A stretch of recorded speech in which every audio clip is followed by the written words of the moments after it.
দরজায় কড়া নাড়ছে ২৬-এর বিধানসভা নির্বাচন। সব রাজনৈতিক দলের প্রার্থীরা একে একে মনোনয়নপত্র জমা দিতে শুরু করেছেন।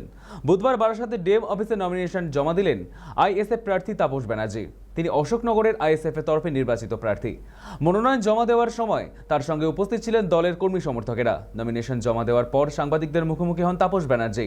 উত্তর ২৪ পরগনার গুরুত্বপূর্ণ কেন্দ্র অশোকনগর বিধানসভায় জমে উঠেছে নির্বাচনী লড়াই। কিন্তু একধারে অশোকনগরের দুর্নীতির অভিযোগ এবং এলাকার অনুন্নয়ন নিয়ে ক্ষোভ বাড়ছে সাধারণ মানুষের মধ্যে।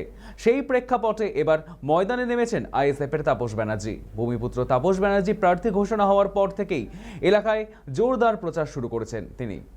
সংখ্যালঘু, বামপন্থী, আদিবাসী ভোটের পাশাপাশি শহরের শিক্ষিত ভোটারদের সমর্থনের উপর ভরসা রেখে লড়াইয়ে নেমেছেন তিনি। এসবের পাশাপাশি জয়ের ব্যাপারে আত্মবিশ্বাসী আইএসএফ প্রার্থী। এখন দেখার পরবর্তীতে ভোটের ফলাফল অশোকনগরের ভূমিতে কোন নতুন সমীকরণ আনতে চলেছে।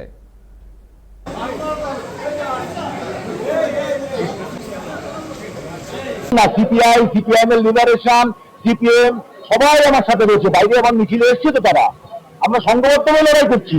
আপনারা এখানে বসে দেখতে পাচ্ছেন, ঢুকতে দিচ্ছি না তো। বাইরে যান, ওখানে দলিত আদিবাসী কারা এসছে দেখুন। আদিবাসী মা বোনেরা ওখানে ভিড় করে বসে আছে, মাদল ধামসার তীর্থনীতি নিয়ে বসে আছে তারা। প্রান্তিক মানুষের আমি লড়াই করছি দীর্ঘ 40 বছর ধরে। প্রান্তিক মানুষের কোনো জাত হয় না, ধর্ম হয় না। সেই প্রান্তিক মানুষের যে অবহেলার শিকার হচ্ছে, কৃষকরা তার ফসলের ন্যায্য মূল্য পাচ্ছে না। অশোকনগরে কমিউনিটি আছে কৃষিভিত্তিক শিল্প গড়ে তোলা, সেদিকে নজর দেবো।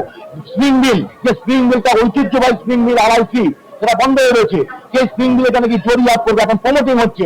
ওই স্প্রিং মিলকে অধিগ্রহণ করে কিভাবে ওখানে কর্মসংস্থান সৃষ্টি করতে হয়, কর্মসংস্থান একমাত্র লক্ষ্য।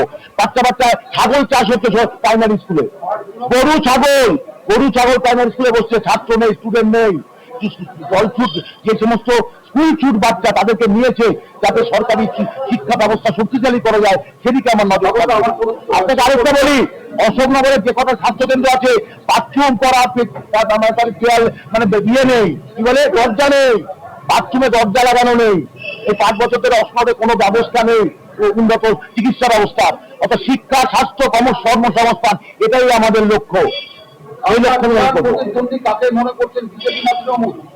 ওটা তো এক, বিজেপি আর তৃণমূলকে আমি আলাদা কিছু আমরা দেখি না। একটা ফুল নাগপুরের বলছে আমার প্রকৃত মানে প্রতিদ্বন্দ্বী। নাগপুরের 2টো ফুল, তৃণমূল আর বিজেপি। তার বিরুদ্ধে আমার লড়াই। সেবা করতে এসছি, কেন এমএলএদের মাইনে দেওয়া হবে, কেন এমএলএদের ভাতা দেওয়া হবে, কেন এমএলএদের পেনশন দেওয়া হবে, ওটা তাবর নাকি বয়কট করবে, নেবে না। আজকে প্রমাণ রাখবেন যদি মানুষ জেতায়। দুই রাইট টু রিকল। আমি কাজ করতে না পারলে মানুষের এমএলএ কে ফেরত নিয়ে আসার, মানে মদ খেয়ে গাঁজা খেয়ে পড়ে থাকবে এমএলএরা রাস্তায় লুটবে, মেয়েদের অপমান করবে, পুরুষ লাগবে না যে কোনো যে ভোটার সে তাকে রাইট টু রিকল করতে পারবে না কেন। আমি সওয়াল করবো রাইট টু রিকলের জন্য। আমি যদি কাজ করতে না পারি, একটু পদত্যাগ করে বেরিয়ে আসবো, ছেড়ে দেন রাইট টু রিকল আইন। কিন্তু আমি রাইট টু রিকলের কথা বলবো। আর দেখুন, মিনিমাম একটা এমএলএ হতে গেলে মিনিমাম যোগ্যতা থাকা দরকার, মিনিমাম একটা শিক্ষা সংস্কৃতির মাপকাঠি থাকা দরকার।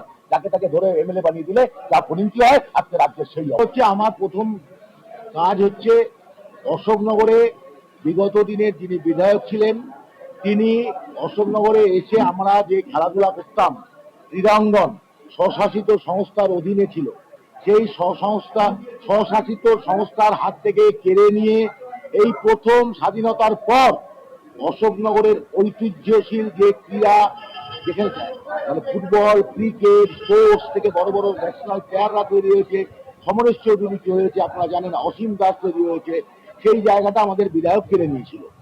সমস্ত খেলার মাঠ অধিগ্রহণ করে নিয়েছে বিধায়ক এসেই। সেটাকে পুনরুদ্ধার করবো, করে ঐতিহ্যবাহী যে সংস্কৃতি মানে ক্রিয়া, তার উন্নতি করবে। দুই, ওখানে ওএনজিসি একটা তেল খননের কি একটা খাড়া করে রেখে দিয়েছে, সে কেউ বুঝতে পারছে না, খায় না কি হয়। সেই জায়গাটায় ওই ওএনজিসিতে তেল খননের ব্যাপারে যথাযোগ্য ব্যবস্থা গ্রহণ করে যাতে কর্মসংস্থানের সৃষ্টি হয়, তার দিকে নজর দেব। 3, আমাদের অশোকনগরের গ্রামাঞ্চল থেকে শহরাঞ্চল সর্বত্র জল নিকাশি ব্যবস্থা একেবারে বেহাল অবস্থা। এই জল নিকাশি বেহাল অবস্থাকে পুনরুদ্ধার করে তার উন্নয়ন ঘটাবো। 4, যে বেলেল্লা সংস্কৃতিটা আমদানি করেছেন আমাদের বিগত দিনের বিধায়ক অশোকনগরে, এটা ওদিকে ছিলেন না। মানে যে অশোকনগরের বিধায়ক ছিলেন ননিকর, ছিলেন কেশব ভট্টাচার্য, ছিলেন সাধন সেন, সেখানে দাঁড়িয়ে আমরা অশোকনগরের উৎসবের নামে একটা মঞ্চে দাঁড়িয়ে এই প্রথম কোন বিধায়ককে দেখলাম মদ্যপ অবস্থায় যে তিনি মহিলাদের কটূক্তি করছে, যা আপনারা সংবাদ মাধ্যম